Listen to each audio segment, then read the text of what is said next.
Hey everyone, how's it going? Shuffle's back here with another video, and we are back with another RTA fight of the night. Just waiting for the release of the Mercedes skills. That should be coming out in about an hour. So I decided to record this video. I'm going to show you two fights tonight, RTA fight of the night, because it's a showcase of Fire Charlotte. I've been meaning to make this video for a while, but I don't use her like every fight. She's kind of niche for me, but she can be very, very good, and I feel like she's somewhat underrated. So I'm going to show her off in this video with a couple of fights. Hopefully you guys enjoy it.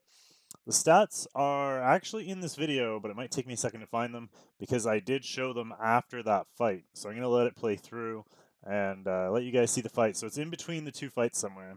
So we do one fight, then I went and showed the stats, and then we happened to use her again the following fight. So enjoy, and I'll try and talk my way through it.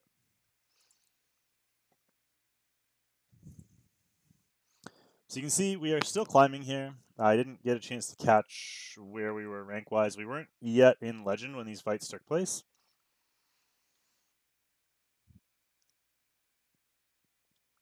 We do go ahead with our normal Flurry ban.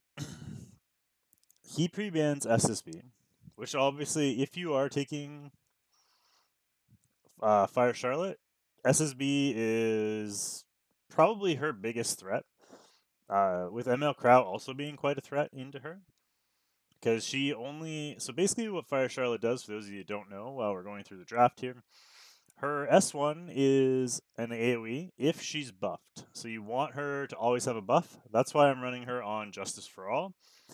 Also, it automatically crits if it lands. So as long as the enemy doesn't evade, or say, for example, if it goes into SSB and it doesn't land on SSB, then it won't crit. But as long as it lands on her, it's a guaranteed crit, whether you have crit rate or not. So that's very good into units like DN. It's very good into any anti-crit. And it's very good because you can stack more stats on there. So you're going to be able to stack more attack, more HP, more crit damage. I'll show you the stats, but that's kind of a basic rundown of who she is and what she does. Don't worry too much about her skill 3. Apparently her skill 3 does do better damage than her skill 1, but my skill 3 is not maxed. So we're focusing on what the skill 1 can do here. Skill 3, though, is the same as the skill 1, basically.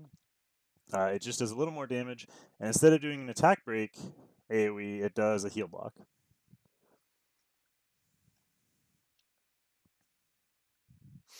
So he went with the Izaria in the middle there, which is always scary, because you never really know who they're pairing it with and what they're going to do. So we go ahead with our DN. Even though we're not scared of DN, I like having attack buff for her here.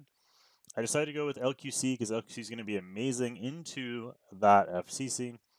We could snipe a quick kill.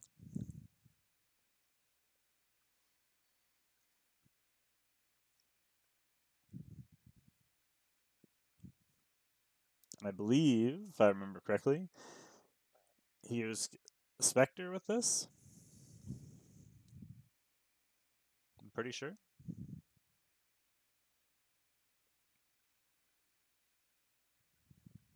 I think he was going to go SSB, and then he changed because he noticed I had immunity on 2 different units.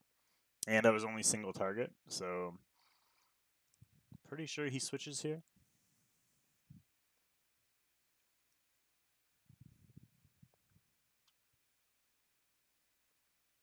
Either way, we made him think, which I guess is a good thing. Oh, never mind. Take that back. So it wasn't Spectre, it was Robbie.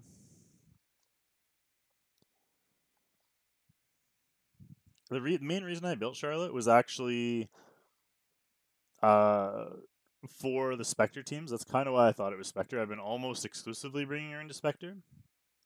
But if you have element advantage, she's going to be good all over the place. So I bring the Charlotte here last pick.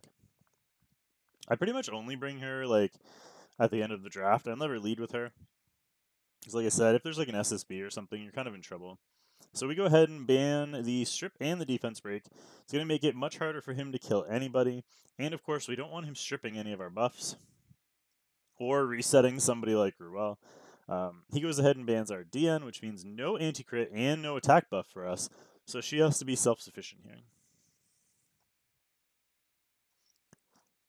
So technically, he is tankier than us and has more sustain than us, and probably on paper has more damage than us as well.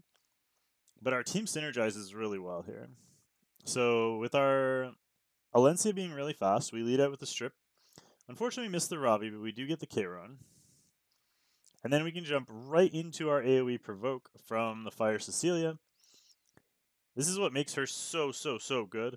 Now, we can't get debuffed. We can't get provoked. We can't get blinded.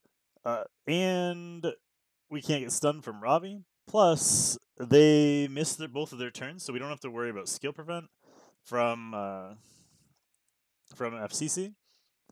And we wouldn't have had to worry about that, but we missed the provoke on the Ruel. Unfortunately. So he goes ahead with the skill 3 into our Alencia, proccing our Mind's Eye, which is really nice. This is our first Charlotte turn. We have no real buffs yet, but we do land the attack break on the Kayron, which is nice. It doesn't really do much there. But then we get attacked there on the counter by Ravi, and that gives us, on top of her turn, we end up getting attack buff and speed buff because of her passive. Now we can go into the Charlotte skill 3. We're going to Charlotte skill 3 into the FCC. Of course, we want to hit Dark Unit here. We get the kill plus the bonus damage, which is huge. I do know that he's going to revive, so I was hoping to get a clutch defense break there. Unfortunately, we don't get the defense break on the Ruel. And we proc Water's Origin to boost her up a little bit. I'm really not sure at this point if the Ruel's going to go before us, but I decided to strip to get rid of that attack buff on the Kayron. We get countered again by Ravi. Our Charlotte gets another turn, this time with attack buff and speed buff. She does a ton of damage, proccing the Kayron, killing the Ruel, and attack breaking the Ravi and leaving her with relatively low HP. Now he's on his Kayron skill 3, which, especially attack broken, that's not killing anybody, even though he's on portrait, it doesn't matter. We can take that like a champ. Also gives us more buffs. We have defense buff again, which is going to prevent him from being able to kill us.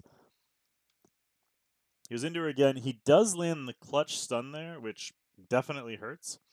Because we have next few turns, we can afford to go into her. She counters us again. Charlotte misses her turn, but we're going to go into the Kayron, knock him over.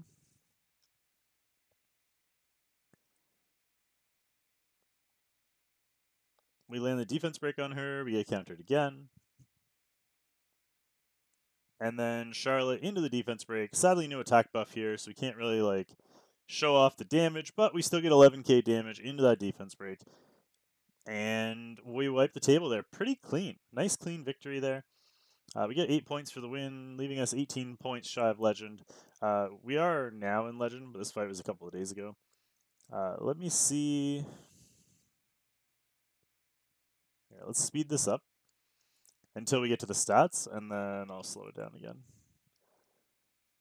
Because at this point, somebody in chat, this was all during stream, somebody came in and said they wanted to see the Charlotte stats, so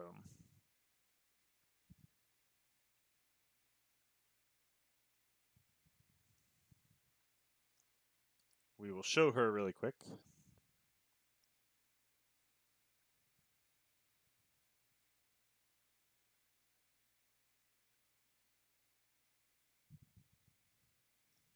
All right, let me slow this back down again. You can see she's on Justice for All. And there's her stats. So 3,400, almost 3,500 attack with 16k HP, 173 speed, 301 crit damage. She has no crit rate with only 34, but like I said before, she auto crits if she lands her passive. So you can see here, automatically crits when it's a successful attack on both those skills. She's +5 on skill 1, +3 on skill 2. So we're missing 25% damage on skill 3, but we never even used our skill 3 there. We didn't even get that far, and the fight was already over. So she She also, if you're wondering what her passive does there, it basically reduces the amount of time taken to get to her skill 3 because it does start on cooldown.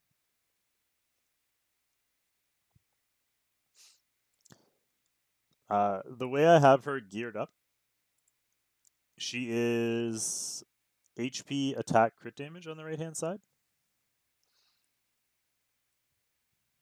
We're going to run this straight through the next fight because the next fight is also a Charlotte fight. This one actually that we just did was the first time I've ever used double Charlotte, so I really wanted to do the double Charlotte comp.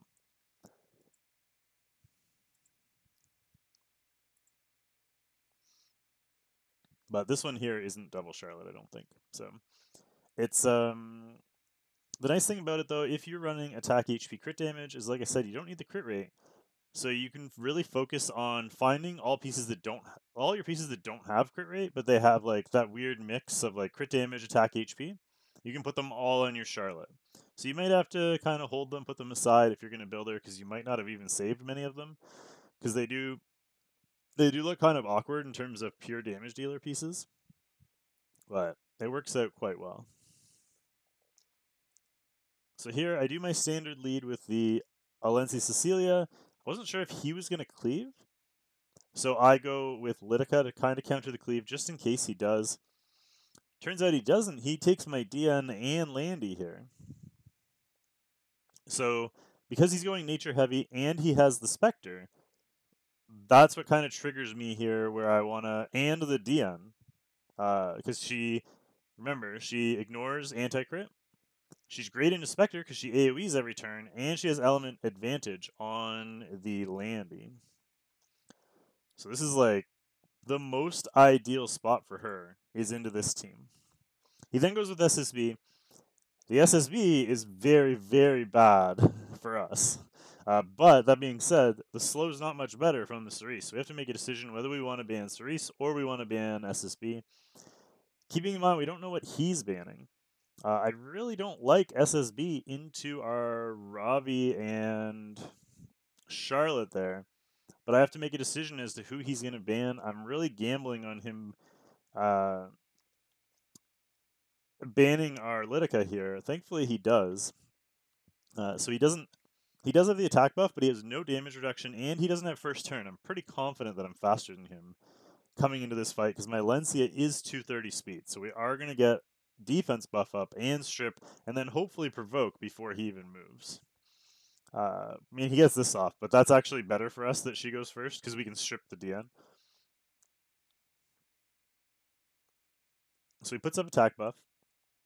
And then our tuning here is spot on perfect. We can go right away into our strip and then into our provoke.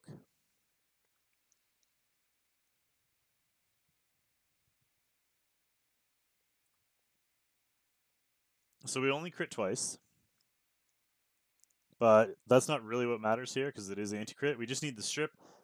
Unfortunately, we don't get the strip on the Landy, the only unit that we really, really needed because I don't want him to get speed buff, and I definitely don't want him to skill 3.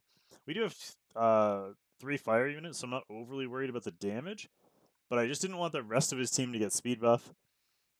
We did, however, get the Spectre, so the Spectre is stripped and provoked. The DN is also provoked, which means no cleanse when she comes back around, or heal. SSB counters, but we still have immunity. Get a nice crit into the Landy there, but then Landy procs Greater Attack, and that's where this gets scary. She's on Wall of Order. So even though we stripped the attack buff, or sorry, we didn't strip the attack buff, and then we couldn't provoke, and then she got the Wall of Order proc, and triple crit us, 2 of those being fire units. The provoked attack from Spectre, of course, goes into Cecilia, and then he can SSB skill 3. But then we're set right up for, which also crits, all of our fire units. Oh, wait, we didn't have any crit here. My bad. That one was supposed to crit. But that sets up our Charlotte here, who did get countered there, which means that she gets a buff, and she happened to get attack buff. So our attack buff goes into anti-crit and just destroys everybody because it's a guaranteed crit. So very, very good into anti-crit. The SSB does counter and crit everybody again. Unfortunately, we miss on the DN there, which means she's still alive and she can buff up. It was a bit of a gamble, but I thought maybe that would kill. Unfortunately, it doesn't. She can heal up, but now our Mind's Eye Alencia can go into SSB and take care of her. Even with a couple misses here, pretty sure this is going to get the kill. As we still get the defense break, and then we do crit the second one to make sure she dies. And that's going to be that. But you can see there how incredibly good that Charlotte was into anti-crit, SSB, and nature units. So that's going to be it for today. I hope that kind of showed you guys how dominant Charlotte can be when put in the right situations. Is she good everywhere? No. But at the same time, she can really win you fights if you get her into those spots where you just need the win. And or like you need something to deal with Spectre. I know a lot of people don't have RB, or maybe you don't have SSB, and you're trying to do RTA, but people keep picking Spectre into you, and you don't have two AoEs you can bring in. Charlotte's a great option because she AoEs every turn. So I know at the end of last season, people were uh, just waiting. They knew I didn't have RB, so they would take Spectre, they'd ban my SSB, and then I'd be stuck with only single target attacks, and I couldn't get rid of the Spectre. So that was the reason I built Charlotte. If you guys are using Charlotte, let me know down below, and don't forget to like, comment, subscribe, and we'll see y'all next time. Thanks so much for watching, and have a great day. Bye for now, guys.